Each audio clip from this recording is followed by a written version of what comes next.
et l'Algérie, nous devons enfin prendre des sanctions très fortes contre l'Algérie. Dès aujourd'hui, plus aucun visa ne doit être délivré à des ressortissants algériens. Dans un média local, il a annoncé que la France souhaitait délivrer 250 000 visas par an aux ressortissants algériens. Lui, y voit un pacte de réconciliation, nous, un pacte de soumission.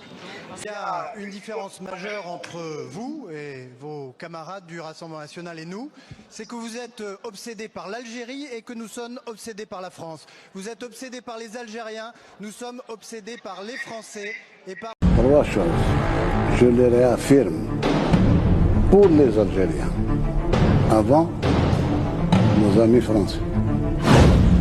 Le président algérien n'a jamais demandé un quota de visa, un nombre de visas ou parler de visa.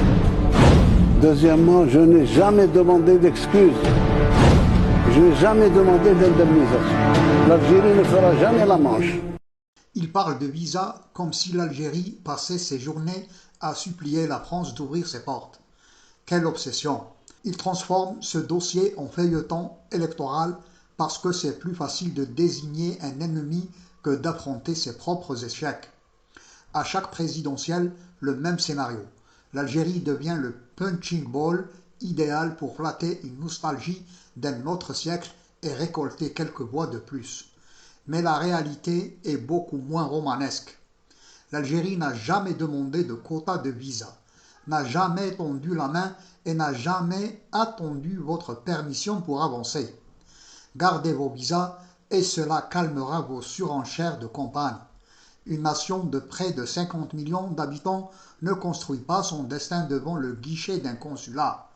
L'Algérie n'a rien à quémander. Ceux qui vivent politiquement de son nom feraient mieux de commencer à vivre de leurs solutions. Continuez donc à faire de l'Algérie votre obsession. La caravane tasse et les chiens aboient. Salam.